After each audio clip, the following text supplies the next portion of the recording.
विश्वास आधारित प्रणालियां में टीयर 2 और टीयर 3 प्राधिकृत आर्थिक प्रचालकों, जिन्हें एईओ कहा जाता है, के लिए शुल्क स्थगन अवधि को 15 दिन से बढ़कर 30 दिन का करने का प्रस्ताव करती हूँ। तेंदुपत्तों पर दरों को 5% से घटाकर 2% किया जाएगा।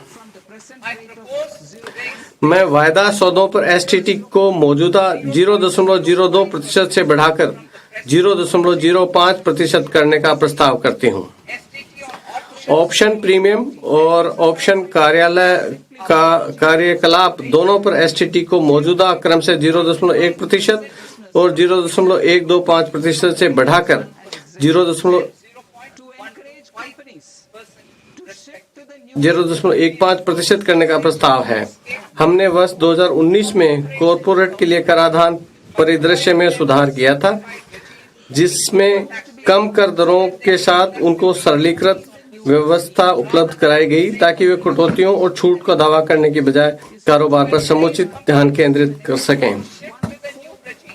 कंपनियों को नई व्यवस्था में स्थानांतरित करने के लिए प्रोत्साहित करने हेतु कंपनियों को आगे लाई जाई गई मैट क्रेडिट को समायोजित करने की अनुमति केवल नई व्यवस्था में दिए जाने का प्रस्ताव है।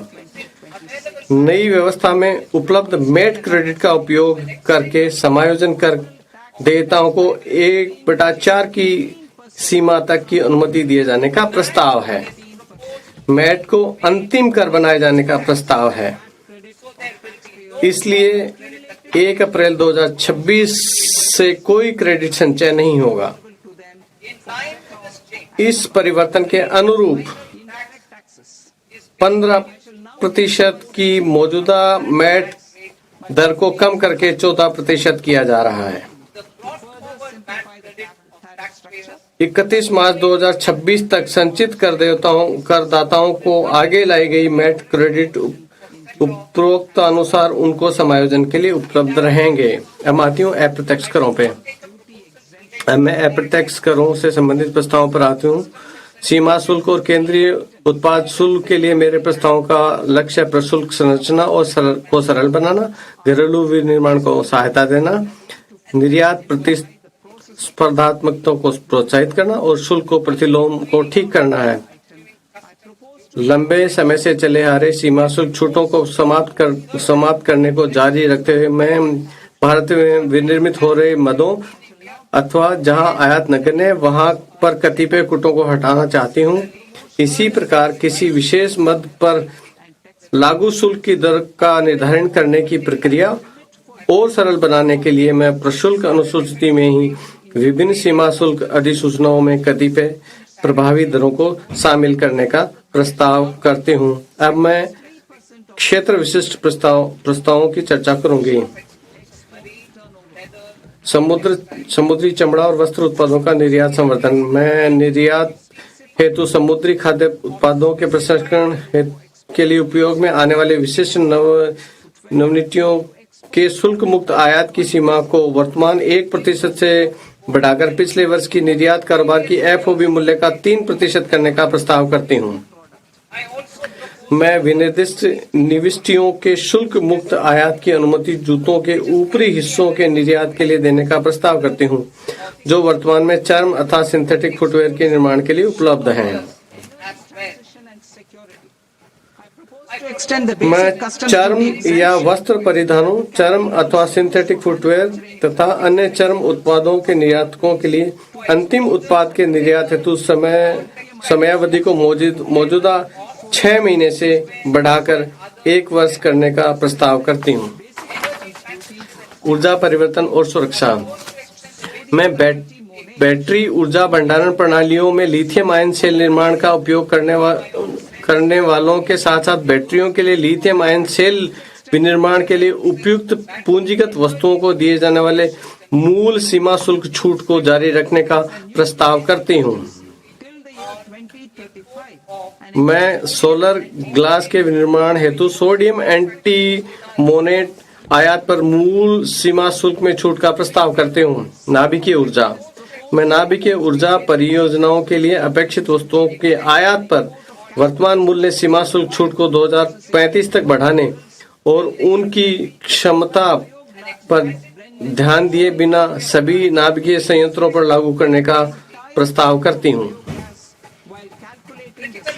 महत्वपूर्ण खनिज। भारत में महत्वपूर्ण खनिजों के प्रसंस्करण हेतु आवश्यक पूंजीगत वस्तुओं के आयात के लिए मूल सीमा शुल्क में छूट प्रदान करने के लिए प्रस्ताव किया जाता है। बायोगैस मिश्रित सीएनजी। मैं बायोगैस मिश्रित सीएनजी पर देय केंद्रीय सीमा शुल्क की गणना करते हुए बायोगैस के संपूर्ण मूल्य को बाहर रखने का प्रस्ताव करती हूँ। सिविल और रक्षा विमानन। मैं सिविलियन प्रशिक्षण और अन्य एयरक्राफ्ट के विनिर्माण के लिए अपेक्षित घटकों और पुर्जों पर मूल सीमा शुल्क में छूट का प्रस्ताव करती हूँ। रक्षा क्षेत्र में इकाइयों द्वारा अनुरक्षण, मरम्मत अथवा ओवरऑल जरूरतों को प्रयोग किए जाने वाले विमानों के पुर्जों को विनिर्माण के लिए आयातित कच्चे माल पर मूल सीमा शुल्क के छूट प्रदान करने का प्रस्ताव करती हूँ। इलेक्ट्रॉनिक्स। उपभोक्ता इलेक्ट्रॉनिक क्षेत्र में मूल्यवर्धन को और अधिक मजबूत बनाने के लिए मैं माइक्रोवेव ओवन और विनिर्माण में प्रयुक्त विशिष्ट पुर्जों का मूल सीमा शुल्क से छूट का प्रस्ताव करती हूँ। विशेष आर्थिक क्षेत्र।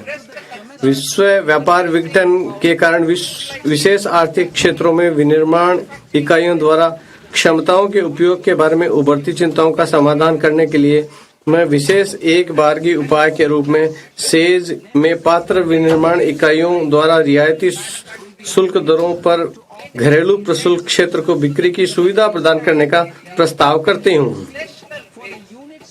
इसे इस तरीके से अपनाया जाएगा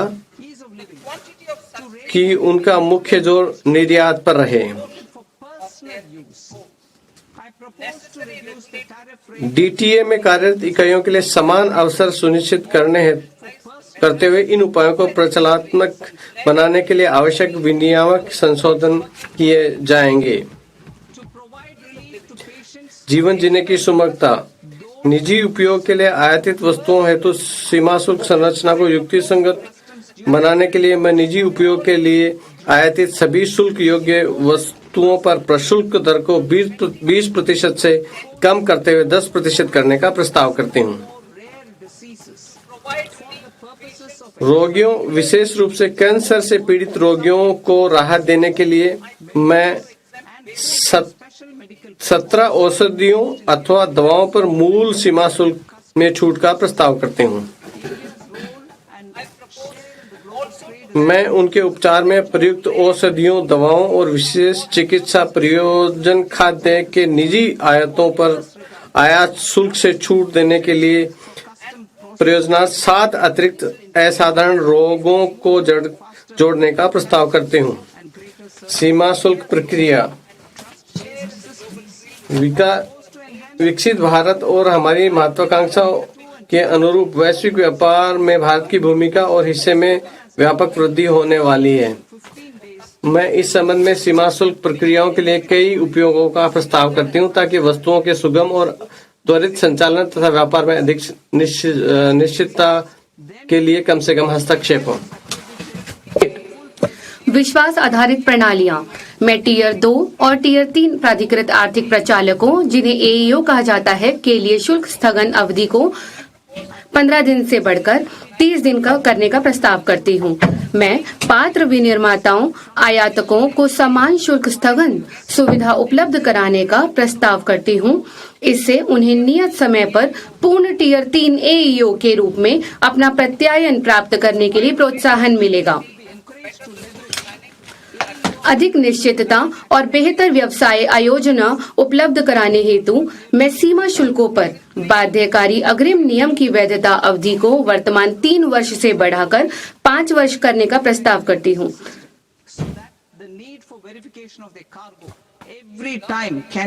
सरकार के समग्र दृष्टिकोण की मूल भावना के अनुरूप सरकारी एजेंसियों को उनके कार्गो के समाशोधन में अधिमान्य व्यवहार हेतु एईओ प्रत्यायन का लाभ लेने के लिए प्रोत्साहित किया जाएगा।